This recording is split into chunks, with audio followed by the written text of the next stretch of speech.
Selamat pagi Bapak Ibu dan Saudara terkasih dalam Tuhan Yesus Kristus.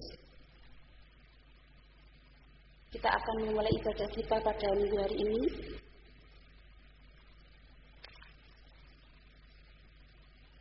Minggu Paskah dengan tema menjadi manusia Paskah. Sebelum kita memulai ibadah, perkenalkan saya untuk menyampaikan beberapa warta gereja untuk minggu ini. Yang pertama, hari ulang tahun warga jemaat.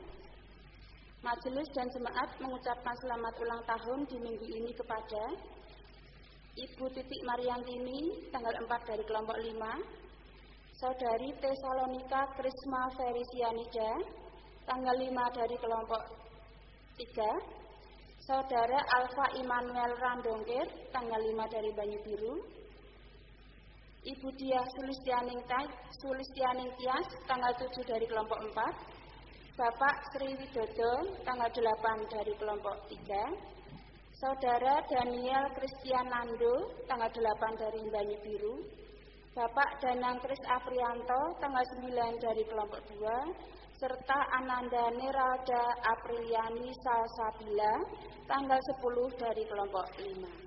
Kiranya Tuhan memberkati Bapak Ibu Saudara yang sedang berulang tahun. Berikutnya, pengakuan percaya. Pada kebaktian Minggu Paskah tanggal 4 April 2021 hari ini, dilayankan pengakuan percaya atas Saudari Edi Arela Wilovista Prakosa, istri dari Ibu Yohana Yuliani Widi Asmoro dan Bapak Daniel Bayu Prakosa dari kelompok 4. Mohon perhatian, dukungan dan doa dari semua warga jemaat. Tuhan memberkati. Berikutnya rapat koordinasi MPH dengan komisi-komisi. Yang pertama, pada hari Rabu tanggal 14 April 2021 di Gereja Ambarawa jam 17.00 sampai selesai akan dilaksanakan rapat koordinasi MPH dengan Komisi Anak, Komisi Adiyuswo, Komisi Peribadatan, dan Komisi Paduan Suara. Yang kedua, pada hari Kamis tanggal 15 April 2021 di Gereja Ambarawa jam 17.00 sampai selesai akan dilaksanakan rapat koordinasi MPH dengan Komisi Diakonia, Komisi Peralenan, dan Komisi Pemeriksa Keuangan. Mohon perhatian, dukungan, dan doa dari semua warga jemaat. Tuhan memberkati. Berikutnya, persembahan aksi puasa dikumpulkan pada ibadah Minggu Paskah hari ini. Demikian Bapak Ibu Saudara, warta gereja untuk minggu ini. Untuk selengkapnya bisa Bapak Ibu baca di warta gereja yang setelah disediakan. Kita akan memulai ibadah pada pagi ini. Saat hening sejenak.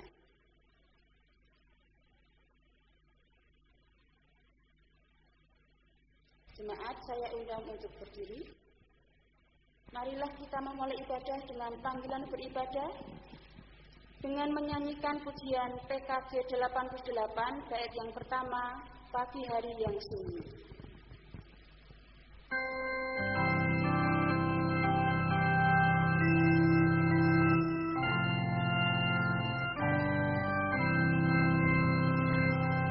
Di pagi hari yang sunyi,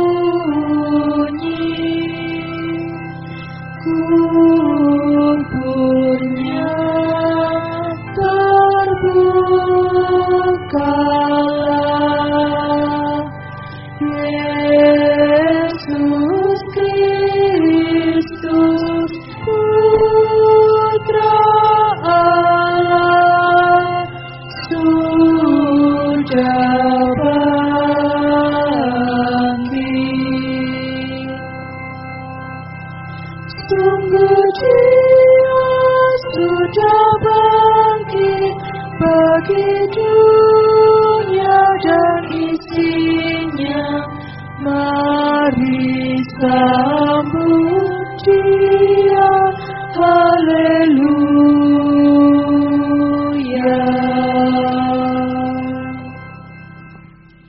Ibadah Minggu Paskah ini kita sucikan dengan pengakuan kita demikian. Tuhan yang menciptakan langit dan bumi adalah sumber pertolongan kami. Kasih karunia dan damai sejahtera dari Allah Bapa kita dan Tuhan Yesus Kristus ada pada saudara sekalian.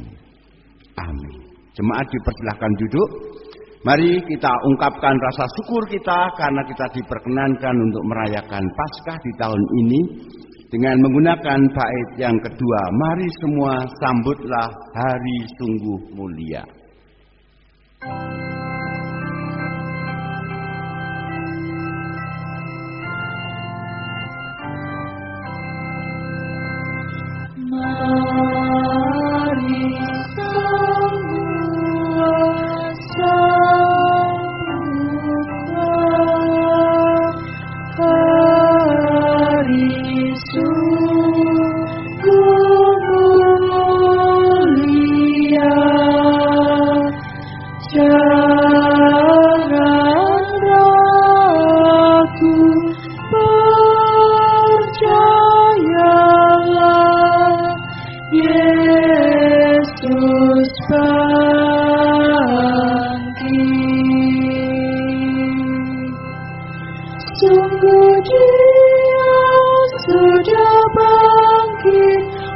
Mari dunia dan isinya, mari sambut Dia, haleluya.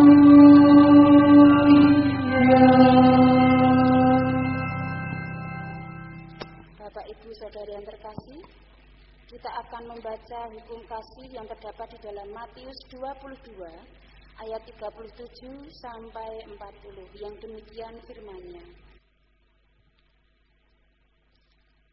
Jawab Yesus kepadanya, kasihilah Tuhan Allahmu dengan segenap hatimu dan dengan segenap jiwamu dan dengan segenap akal budimu. Itulah hukum yang terutama dan yang pertama. Dan hukum yang kedua yang sama dengan itu ialah kasihilah sesamamu manusia seperti dirimu sendiri. Pada kedua hukum inilah tergantung seluruh hukum Taurat dan kitab para nabi. Kita akan menyesali dosa-dosa kita melalui nyanyian penyesalan dosa dari Kidung Jemaat 27 bait yang ketiga, meski tak layak diriku.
Diambil dari Kisah Para Rasul 10 ayat 34 sampai 43. Lalu mulailah Petrus berbicara, katanya, sesungguhnya aku telah mengerti bahwa Allah tidak membedakan orang. Setiap orang dari bangsa manapun yang takut akan Dia dan yang mengamalkan kebenaran berkenan kepadanya. Itulah firman yang Ia suruh sampaikan kepada orang-orang Israel, yaitu firman yang memberitakan damai sejahtera oleh Yesus Kristus, yang adalah Tuhan dari semua orang. Kamu tahu tentang segala sesuatu yang terjadi di seluruh tanah Yudea, mulai dari Galilea, sesudah baptisan yang diberitakan oleh Yohanes, yaitu tentang Yesus dari Nazaret. Bagaimana Allah mengurapi Dia dengan Roh Kudus dan kuat kuasa, Dia yang berjalan berkeliling sambil berbuat baik dan menyembuhkan semua orang yang dikuasai iblis, sebab Allah menyertai Dia. Dan kami adalah saksi dari segala sesuatu yang diperbuatnya di tanah Yudea maupun di Yerusalem. Dan mereka telah membunuh dia dan menggantung dia pada kayu salib. Yesus itu telah dibangkitkan Allah pada hari yang ketiga, dan Allah berkenan bahwa ia menampakkan diri, bukan kepada seluruh bangsa, tetapi kepada saksi-saksi yang sebelumnya telah ditunjuk oleh Allah, yaitu kepada kami yang telah makan dan minum bersama-sama dengan dia setelah ia bangkit dari antara orang mati. Dan ia telah menugaskan kami memberitakan kepada seluruh bangsa dan bersaksi bahwa dialah yang ditentukan Allah menjadi hakim atas orang-orang hidup dan orang-orang mati. Tentang dialah semua nabi bersaksi bahwa barang siapa percaya kepadanya, ia akan mendapat pengampunan dosa oleh karena namanya. Sedangkan untuk petunjuk hidup baru diambil dari 1 Korintus 15 ayat 1 sampai 11. Kisah 1 Korintus 15 ayat 1 sampai 11. Kebangkitan Kristus. Dan sekarang saudara-saudara, aku mau mengingatkan kamu kepada Injil yang aku beritakan kepadamu dan yang kamu terima dan yang di dalamnya kamu teguh berdiri. Oleh Injil itu kamu diselamatkan asal kamu teguh berpegang padanya. Seperti yang telah kuberitakan kepadamu, kecuali kalau kamu telah sia-sia saja menjadi percaya. Sebab yang sangat penting telah kusampaikan kepadamu, yaitu apa yang telah kuterima sendiri, ialah bahwa Kristus telah mati karena dosa-dosa kita, sesuai dengan kitab suci. Bahwa ia telah dikuburkan, dan bahwa ia telah dibangkitkan pada hari yang ketiga, sesuai dengan kitab suci. Bahwa ia telah menampakkan diri kepada Kefas dan kemudian kepada ke-12 muridnya. Sesudah itu, ia menampakkan diri kepada lebih dari 500 saudara sekaligus. Kebanyakan dari mereka masih hidup sampai sekarang, tetapi beberapa di antaranya telah meninggal. Selanjutnya, ia menampakkan diri kepada Yakobus, kemudian kepada semua rasul. Dan yang paling akhir dari semuanya, ia menampakkan diri juga kepadaku, sama seperti kepada anak yang lahir sebelum waktunya. Karena aku adalah yang paling hina dari semua rasul, bahkan tidak layak disebut rasul, sebab aku telah menganiaya jemaat Allah. Tetapi karena kasih karunia Allah, aku adalah sebagaimana aku ada sekarang, dan kasih karunia yang dianugerahkannya kepadaku tidak sia-sia. Sebaliknya, aku telah bekerja lebih keras daripada mereka semua. Tetapi bukannya aku, melainkan kasih karunia Allah yang menyertai aku. Sebab itu, baik aku maupun mereka, demikianlah kami mengajar dan demikianlah kamu menjadi percaya. Demikian Bapak Ibu Saudara, berita anugerah beserta petunjuk hidup baru dari Tuhan. Kita akan menyanggupinya melalui kidung PKJ 87, bait yang pertama, Terang Paskah Berseri.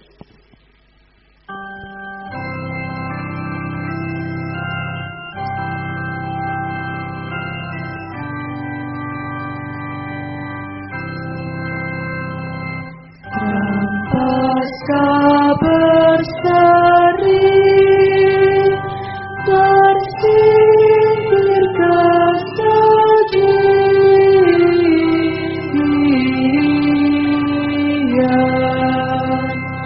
Sang Raja tersalib, menang dengan gemilang.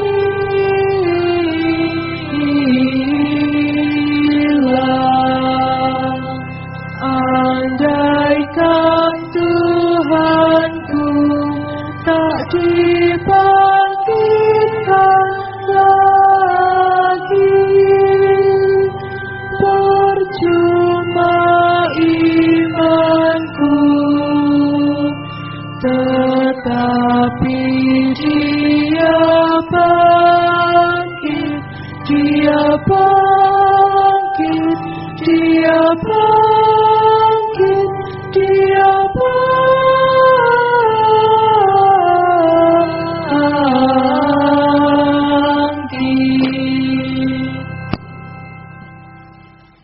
Bapak Ibu Saudara yang dikasihi oleh Tuhan Yesus Kristus, pada pagi hari ini kita juga diberi kesempatan untuk membawa tanda syukur kita atau persembahan kita. Dan sebagai dasar dari persembahan kita terambil dari Mazmur pasal 118 ayat 1 sampai dengan 2, dilanjutkan ayat 14 sampai dengan 24. Mazmur 118 ayat 1 sampai 2 dilanjutkan ayat 14 sampai dengan 24 yang demikian. Bersyukurlah kepada Tuhan sebab Ia baik, bahwasanya untuk selama-lamanya kasih setianya. Biarlah Israel berkata, bahwasanya untuk selama-lamanya kasih setianya. Tuhan itu kekuatanku dan mazmurku. Ia telah menjadi keselamatanku. Suara sorak-sorai dan kemenangan di kemah orang-orang benar. Tangan kanan Tuhan melakukan keperkasaan. Tangan kanan Tuhan berkuasa meninggikan. Tangan kanan Tuhan melakukan keperkasaan. Aku tidak akan mati, tetapi hidup, dan aku akan menceritakan perbuatan-perbuatan Tuhan. Tuhan telah menghajar aku dengan keras, tetapi Ia tidak menyerahkan aku kepada maut. Bukanlah aku pintu gerbang kebenaran. Bukakanlah aku pintu gerbang kebenaran. Aku hendak masuk ke dalamnya, hendak mengucap syukur kepada Tuhan. Inilah pintu gerbang Tuhan. Orang-orang benar akan masuk ke dalamnya. Aku bersyukur kepadamu, sebab Engkau telah menjawab aku, dan telah menjadi keselamatanku. Batu yang dibuang oleh tukang-tukang bangunan, telah menjadi batu penjuru. Hal itu terjadi dari pihak Tuhan, suatu perbuatan ajaib di mata kita. Inilah hari yang dijadikan Tuhan. Marilah kita bersorak-sorak dan bersukacita karenanya. Mari Bapak Ibu Saudara, kita bawa persembahan kita. Seraya kita membawa persembahan aksi puasa dan kita menaikkan pujian dari PKJ 146. Bawa persembahanmu.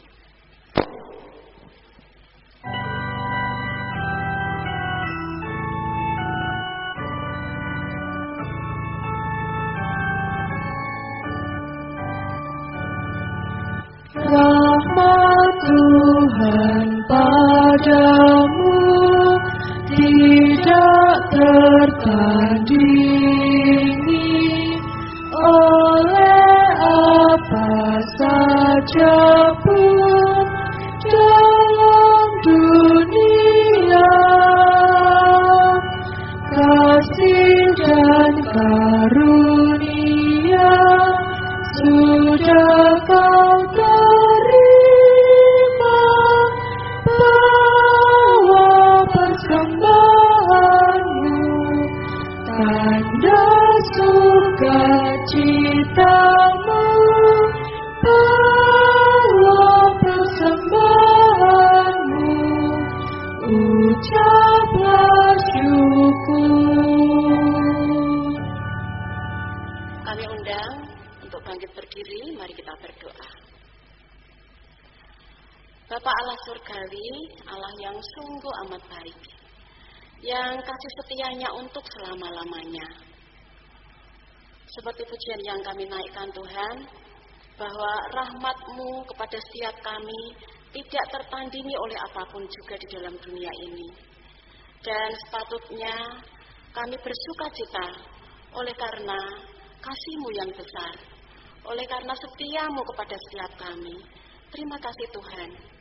Dan pagi hari ini, sebagai tanda sukacita kami Tuhan, kami bersama membawa tanda syukur kami, persembahan kami. Baik itu persembahan mingguan, persembahan bulanan, dan juga persembahan aksi puasa. Tuhan, sucikan, kuduskan, biarlah ini menjadi sarana nama-Mu semakin dipermuliakan. Kami juga kembali menyerahkan hidup kami, pekerjaan kami, pelayanan kami, karya kami, untuk Tuhan juga berkati. Sehingga Tuhan, kami juga dimampukan untuk menjadi saluran berkat-Mu. Terima kasih ya Yesus. Bapa di surga, sebentar kami akan mendengarkan sabda firman-Mu. Tuhan berkati hamba-Mu Bapak Pendeta Setio dalam menyampaikan firman-Mu. Tuhan juga berkati setiap kami yang mendengarkan. Terima kasih Tuhan. Di dalam nama Tuhan Yesus Kristus kami berdoa dan mengucap syukur. Amin. Dipersilahkan duduk. Jemaat milik Tuhan Yesus Kristus, firman Tuhan kita terima melalui Injil Yohanes pasal 20 ayat 1 sampai dengan 18. Injil Yohanes pasal 20 ayat 1 sampai dengan ayat yang ke-18. Pada hari pertama minggu itu, pagi-pagi benar ketika hari masih gelap, pergilah Maria Magdalena ke kubur itu. Dan ia melihat bahwa batu telah diambil dari kubur. Ia berlari-lari mendapatkan Simon Petrus dan murid yang lain yang dikasihi Yesus. Dan berkata kepada mereka, Tuhan telah diambil orang dari kuburnya, dan kami tidak tahu di mana ia diletakkan. Maka berangkatlah Petrus dan murid yang lain itu ke kubur. Keduanya berlari bersama-sama. Tetapi murid yang lain itu berlari lebih cepat daripada Petrus, sehingga lebih dahulu sampai di kubur. Ia menjenguk ke dalam dan melihat kain kafan terletak di tanah. Akan tetapi ia tidak masuk ke dalam. Maka datanglah Simon Petrus juga menyusul dia dan masuk ke dalam kubur itu. Ia melihat kain kafan terletak di tanah. Sedang kain peluh yang tadinya ada di kepala Yesus tidak terletak dekat kain kafan lagi, tetapi agak di tempat yang lain dan sudah. Maka masuklah juga murid yang lain yang lebih dahulu sampai di kubur itu, dan ia melihatnya dan percaya. Sebab selama itu mereka belum mengerti isi kitab suci yang mengatakan bahwa ia harus bangkit dari antara orang mati. Lalu pulanglah kedua murid itu ke rumah. Tetapi Maria berdiri dekat kubur itu dan menangis. Sambil menangis, ia menjenguk ke dalam kubur itu. Dan tampaklah olehnya dua orang malaikat berpakaian putih, yang seorang di sebelah kepala dan yang lain di tempat mayat Yesus terbaring. Kata malaikat-malaikat itu kepadanya, Ibu, mengapa engkau menangis? Jawab Maria kepada mereka, Tuhanku telah diambil orang, dan aku tidak tahu di mana diletakkan. Sesudah berkata demikian, ia menoleh ke belakang dan melihat Yesus berdiri di situ. Tetapi ia tidak tahu bahwa itu adalah Yesus. Kata Yesus kepadanya, Ibu, mengapa engkau menangis? Siapakah yang engkau cari? Maria menyangka orang itu adalah penunggu taman. Lalu berkata, Tuan, jikalau Tuhan yang mengambil dia, katakanlah kepadaku, di mana Tuhan meletakkan, supaya aku dapat mengambilnya. Kata Yesus kepadanya, Maria. Maria berpaling dan berkata kepadanya dalam bahasa Ibrani, Rabbuni, artinya guru. Kata Yesus kepadanya, janganlah engkau memegang aku, sebab aku belum pergi kepada Bapa. Tetapi pergilah kepada saudara-saudaraku dan katakanlah kepada mereka bahwa sekarang aku akan pergi kepada Bapakku dan Bapamu, kepada Allahku dan Allahmu. Maria Magdalena pergi dan berkata kepada murid-murid, Aku telah melihat Tuhan, dan juga bahwa Dia yang mengatakan hal-hal itu kepadanya. Yang berbahagia ialah mereka yang mendengarkan Tuhan dan yang memelihara. Hosiana. Amin. Bapak Ibu yang terkasih, selamat merayakan Paskah, selamat hari Paskah. Dan di Paskah di tahun 2021, di Paskah tahun pandemi ini, kita disodori tema menjadi manusia Paskah. Bapak Ibu, terus terang, tema ini sangat berat. Menurut saya tema ini menantang. Mengapa saya katakan ini tema yang berat dan menantang? Sebab untuk menjadi manusia Paskah, kita tidak hanya bisa mengatakan, oh Yesus sudah bangkit. Tidak hanya seperti itu. Namun kita harus bisa menampilkan sesuatu yang baru di dalam hidup kita.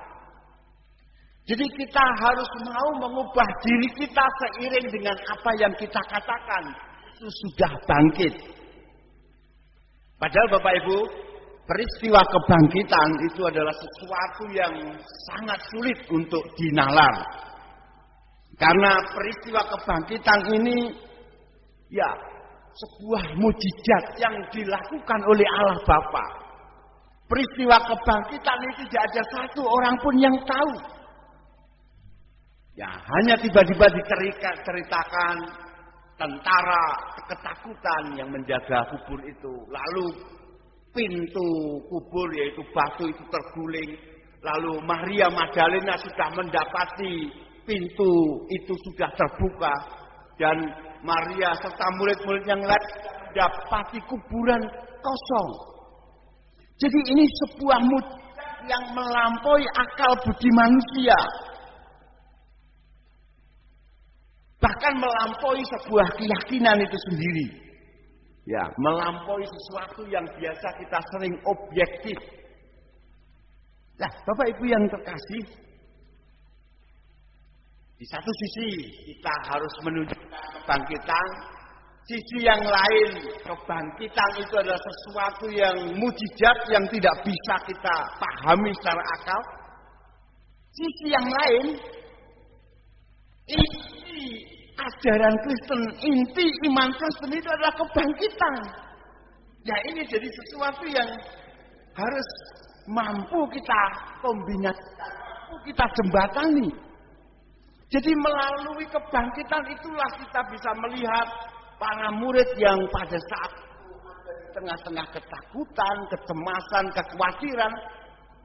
Para murid yang pada saat itu ada di rumah yang terkunci, rapat-rapat, tertutup. Yang dari banyak orang, mereka harus membuka selebar-lebarnya. Tidak hanya dalam arti huruf pintu dan jendela rumah, tetapi membuka cakrawalanya seluas mungkin. Jadi gerakan Yesus mulai pada saat kebangkitan. Dan ini sungguh amat sangat sulit dinalar secara logika. Inilah persoalannya. Ya, Bapak Ibu, sesuatu yang ironis yang seringkali tidak kita sadari sebagai pengikut Kristus yang mengaku orang Kristen. Kita percaya, kita mengatakan ada kebangkitan, kita percaya Yesus bangkit. Tetapi sama sekali hal itu tidak nampak di dalam kehidupan kita. Oleh karena itu sangat tepat di masa pandemi yang dikuasai dengan kecemasan, ketakutan, pintu serba tertutup, jendela serba tertutup. Di sini kita ditantang untuk menampilkan kebangkitan, hidup yang diubah. Nah, menjadi manusia Paskah adalah manusia yang bisa menunjukkan perubahan hidup. Itu terinspirasi dari bacaan kita di Mazmur. Kalau kita mau menjadi manusia Paskah, Mazmur ayat 24,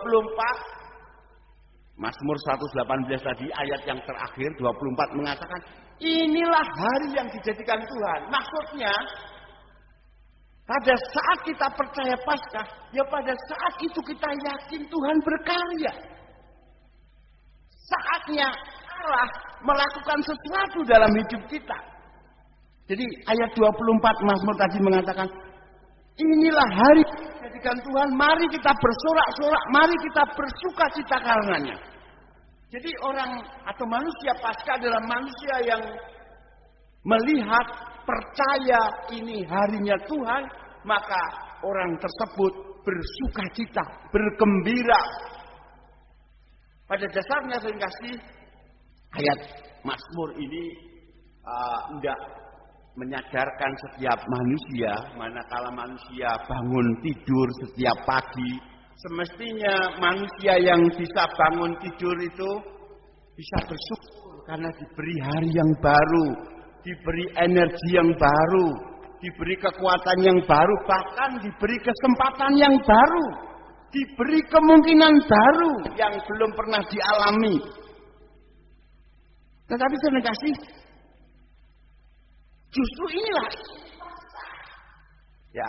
Jadi inti dari proklamasi Paskah adanya kemungkinan baru, adanya peluang baru, ada hari baru yang Allah lakukan. Kita bangkit, kita bangun itu dengan pemikiran kita akan dikerjakan Allah.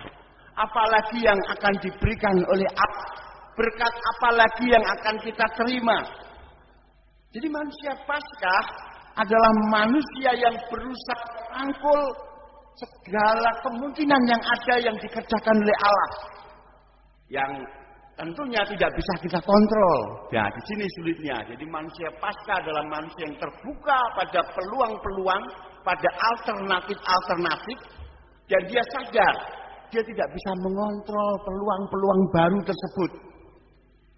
Jadi di sini manusia Paskah adalah manusia yang berani atau bisa merangkul berbagai macam kemungkinan hidup, dan di situ diyakini Allah sedang berkarya. Jadi kita harus belajar tidak hanya merangkul, tetapi dalam arti positif kita harus belajar menerima apa yang diberikan. Kita juga harus belajar mengubah hidup kita supaya seiring dengan apa yang menjadi kebaikan yang diberikan oleh Allah, supaya kita bisa ikut ambil bagian pula dalam karya Allah. Jadi tidak hanya merangkul, tidak hanya menerima, tapi kita juga diajak untuk bareng-bareng bersama Allah. Jadi sebenarnya ini merupakan suatu penegasan. Kita harus waspada setiap hari yang harus kita kerjakan. Kita harus mengerjakan sesuatu di hari yang baru, di mana Allah mungkin melakukan sesuatu untuk kita. Jadi Bapak Ibu, kalau berdasarkan Mazmur 118 tadi, karena ini inti dari proklamasi Paskah, Allah membuat hari baru, hari yang penuh dengan hal yang indah, maka satu respon yang benar bagi manusia Paskah adalah manusia yang bisa bersukacita. Bersorak-sorak itulah tanggapan yang tepat. Bersukacita, berpengharapan, yakin ini Allah bekerja, saat ini Allah bekerja. Artinya apa? Kain kafan kematian tidak lagi mengontrol hidup manusia Paskah. Manusia Paskah memiliki masa depan yang terbuka. Kita memiliki kebebasan untuk bertindak, untuk berani melakukan sesuatu dengan penuh kasih. Jadi intinya saudara kasih, manusia Paskah adalah manusia yang sadar ada kebaruan, ada sesuatu yang baru. Allah sedang melakukan sesuatu yang baru, ada kreativitas ilahi yang melahirkan kesempatan-kesempatan baru setiap hari. Jangan sampai justru kuasa kematian, kuasa pandemi itu yang nampak dalam kehidupan orang yang mengaku manusia Pak. Hidupnya dicemaskan oleh kuasa-kuasa kematian. Yang tampil justru adalah kecemasan, kekhawatiran, dan ketakutan akan depan. Itu jauh dari manusia Paskah. Nah Bapak Ibu, pada minggu Paskah ini kita juga menerima bacaan Injil dari Injil Yohanes yang menceritakan secara kisah seorang wanita yang bernama Maria Magdalena ditampilkan di panggung. Maria Magdalena di situ ditantang untuk menjadi pemberita Injil yang pertama dari amanat agung seorang wanita. Maria pergi dan ia harus memberitahu kepada dunia. Tapi sebelumnya dia memberitahu pada murid laki-laki dulu. Jadi Bapak Ibu, di Injil Yohanes ini Maria Magdalena datang dalam versi sendirian, tidak bersama-sama Maria yang lain. Maria Magdalena dalam kesendiriannya itu dia menemukan kubur kosong. Oleh itu dia, ini mayat gurunya dicuri orang. Maka dia memberitahu Petrus dan Yohanes. Mengatakan kalau tubuh mayat gurunya sudah diambil orang. Seringkali kita tahu bagaimana kedekatan para murid dengan Yesus Kristus. Tentu Maria mengalami duka dan dia sebenarnya ingin menunjukkan cintanya dengan merempah-rempahi tubuh atau tapi dukanya bertambah dengan adanya fakta tubuh yang hilang, dengan adanya mayat yang hilang. Jadi seperti kebanyakan orang yang berduka mulai zaman dulu maupun sekarang, kita itu kalau lagi berduka kita ingin melihat orang paling tidak melihat terakhir, melihat mayat orang yang kita dengan melihat, dengan memiliki kesempatan itu kita bisa melanjutkan hidup kita selanjutnya. Meskipun setelah melihat kita tetap akan merasa duka dan mungkin sedikit putus asa. Oleh karena diceritakan tadi dalam bacaan Injil, langsung saja tidak usah pertemuan dengan malaikat, ia ketemu dengan yang anggap sebagai tukang kebun. Yang mengatakan, kalau Tuhan tahu di mana letak Tuanku, ia ingin menunjukkan cintanya, ia ingin mengurapi tubuh gurunya, ia ingin menunjukkan cintanya pada gurunya. Nah, terima kasih. Dalam momen inilah pertemuan dengan orang yang tidak dia kenal, yang dia anggap adalah tukang kebun, Maria diubah. Yesus yang bangkit memanggil namanya Maria. Ketika itu Maria tahu, itu gurunya. Ternyata gurunya sudah bangkit. Ya, meskipun Maria tidak mengerti bagaimana proses kebangkitannya, meskipun Maria tidak punya rumus teologi atau rumus iman bagaimana peristiwa kebangkitan, namun yang ia miliki, ia percaya, ia menyembah. Jadi manusia Paskah adalah seperti Maria tadi, yang diubah dan seketika berubah, dan ia percaya dan menyembah. Jadi Bapak Ibu, manusia Paskah adalah yang memiliki lompatan radikal terhadap keadaan, terhadap situasi dan kondisi. Mengalami suatu lompatan, tidak berjalan linier, tetapi langsung melompat. Ya, oleh karena itu dia percaya dan menyembah. Tapi sering gak sih, di tengah-tengah kegembiraan wajar ya, Maria ingin segera memeluk Yesus yang bangkit. Tapi Yesus memperingatkan, jangan pegang aku. Pertanyaan, kenapa kok tidak boleh? Mungkin Maria bertanya-tanya, mungkin kita juga bertanya-tanya, mengapa kok Tuhan Yesus tidak boleh dipegang oleh Maria pada saat itu? Mengapa tidak boleh diekspresikan dengan memeluk?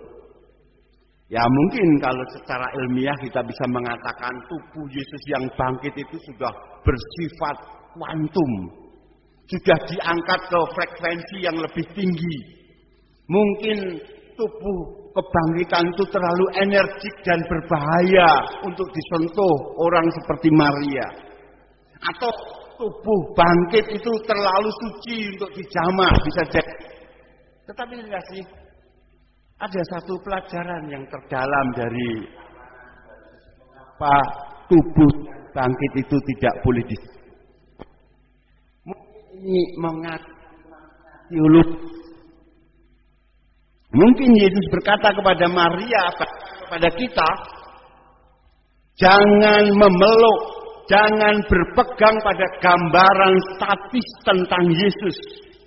Bahasa lugasnya, jangan melokalisir Yesus dalam ruang dan waktu. Jangan membatasi Yesus dalam tubuh. Jangan membatasi Yesus dalam institusi spiritual tertentu seperti gereja. Jadi Bapak Ibu, manusia Paskah, manusia yang sudah dibangkitkan, ya, manusia yang tidak berusaha untuk memeluk, merangkul, menjadikan itu sebuah dogma yang kaku, tidak. Jadi kebangkitan Yesus, tubuh kebangkitan Yesus bukanlah sesuatu yang bisa kita jadikan sebagai, ya kita lokalisir lah. Seolah-olah hanya inilah tubuh Yesus yang bangkit. Seolah-olah hanya di sini. Nah di sini sudah mulai manusia mengklaim nyalah ya ini tubuh kebangkitan Tuhan Yesus.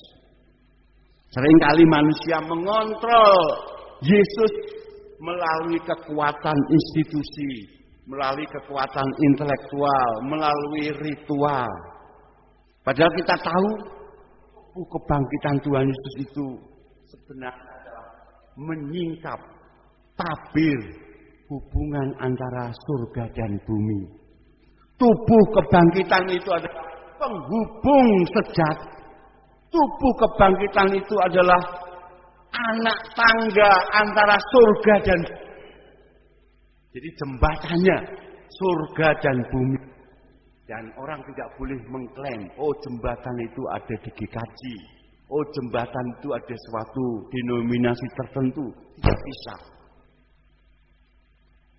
Jadi kebangkitan dan tubuh Tuhan Yesus bukanlah sesuatu yang bisa kita kontrol, yang bisa kita penjarakan melalui rumusan iman kita. Sama seperti Roh Kudus, kekuatan yang kemanapun ia mau, ia bisa pergi. Tidak bisa dibatasi oleh konsep atau sistem ibadah manusiawi. Dan katanya sejak peristiwa kebangkitan, Yesus tidak dapat ditempatkan di Galilea atau di Yerusalem. Dia bisa ada di mana-mana. Dan mulai sekarang tidak dapat dilokalisir oleh tradisi keagamaan tertentu, entah itu bernama Kristen. Karena apa? Tubuh kebangkitan itu ia membawa keselamatan dan kebaikan kepada semua ciptaan. Maksud Yesus dibangkitkan adalah keselamatan seluruh dunia. Oleh karena itu seringkali dalam semangat itulah bacaan tadi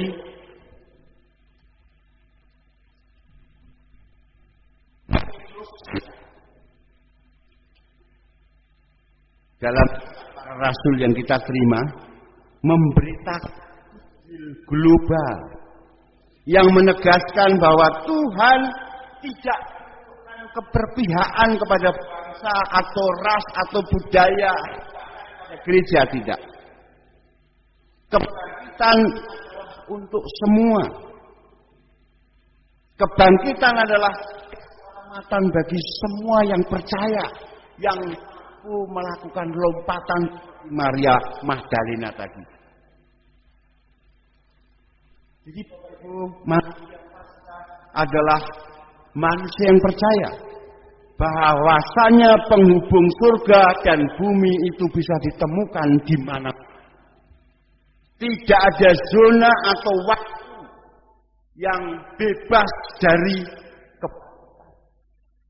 kebangkitan mana-mana dalam situasi apapun juga, termasuk di situasi pandemi kita.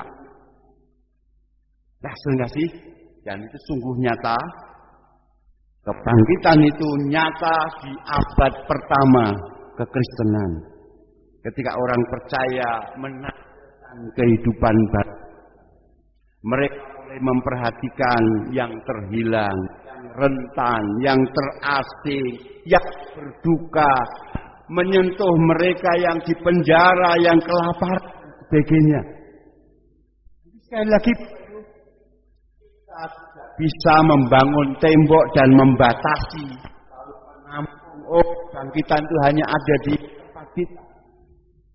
Tapi setiap sudut kehidupan. Dan Bapak Ibu, bangkitan sekali lagi adalah penangkal utama kematian dengan semua penampilan. Manusia Paskah cocok hidup di kondisi pandemi ini. Semangat Paskah adalah hidup dan kebangkitan. Jadi Bapak Ibu, kalau kita bersaudari menjadi manusia Paskah, mari hari ini kita terbuka pada kuasa kebangkitan. Kita membiarkan kuasa kebangkitan itu mengatur dalam diri kita dan melalui hidup kita. Meskipun tadi kita sadar kuasa kebangkitan itu ada di luar kendali kita. Tapi yang penting kita membuka. Dengan demikian kita mampu menghadapi zona kematian. Mengubahnya menjadi zona kehidupan. Percaya bahwa Tuhan akan menghidupkan kita semua. Percaya bahwasanya kita juga bisa menjadi bagian kebangkitan. Percaya kita bisa melahirkan kehidupan di situasi zaman yang penuh serba kematian ini. Mari kita menjadi manusia Paskah. Amin. Saat teduh untuk kita.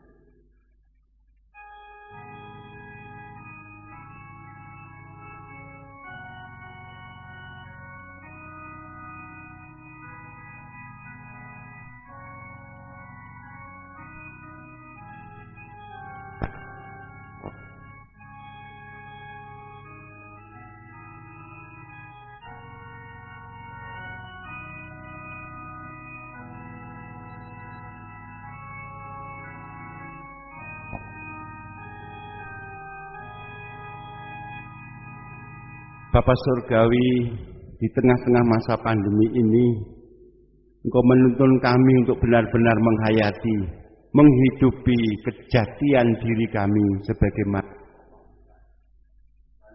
yang percaya, bahkan manusia yang diubah oleh peristiwa Tuhan Yesus Kristus. Berkatilah ya Bapa, sehingga melalui kehidupan kami, kuasa kematian dengan segala penampilannya bisa ubah. Sehingga di mana ada kesedihan, kami membawa penghibur. Keputusasaan, kami bisa membawa semangat. Kami mampu menguatkan. Ya Tuhan, itulah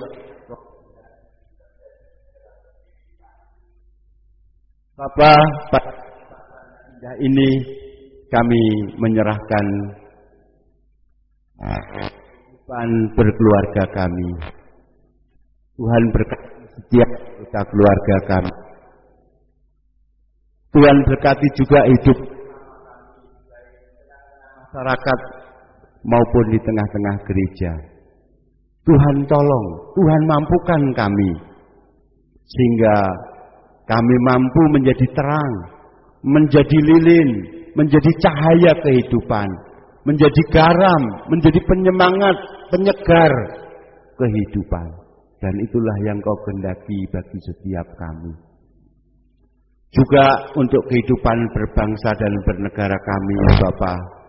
Kami mohon berkat-Mu untuk para pemimpin bangsa dan negara kami. Tuhan berkati. Kami sempurnakan doa kami ya Bapa dengan doa yang diajarkan oleh Juru Selamat kami. Bapa kami yang di surga, dikuduskanlah nama-Mu, datanglah kerajaan-Mu, jadilah kehendak-Mu di bumi seperti di surga. Berikanlah kami pada hari ini makanan kami yang secukupnya, dan ampunilah kami akan kesalahan kami, seperti kami juga mengampuni orang yang bersalah kepada kami. Dan janganlah bawa kami ke dalam pencobaan, tapi lepaskanlah kami daripada yang jahat. Karena Engkaulah yang punya kerajaan dan kuasa dan kemuliaan sampai selama-lamanya. Amin. Jemaat yang bangkit berdiri, kita respon firman tadi dengan nyanyian pengutusan Hari Minggu, Hari Kebangkitan.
Bersama-sama mengucapkan pengakuan iman rasuli.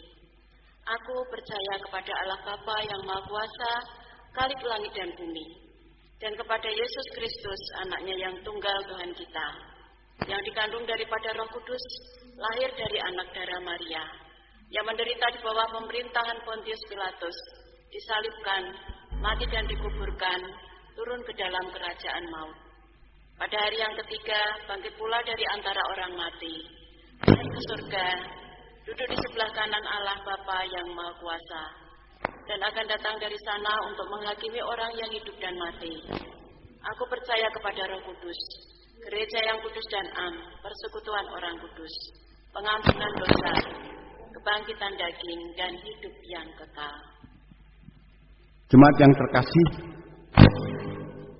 jadilah manusia Paskah, manusia yang membawa bangkitan dan hidup, dan terimalah berkat Tuhan. Tuhan memberkati saudara, Tuhan menyinari saudara dengan wajah-Nya dan memberi saudara kasih karunia. Tuhan menghadapkan wajah-Nya kepada saudara dan memberi saudara damai sejahtera. Amin. Kita akhiri dengan bait yang kedua. Atas panggilan-Mu kami bangkit.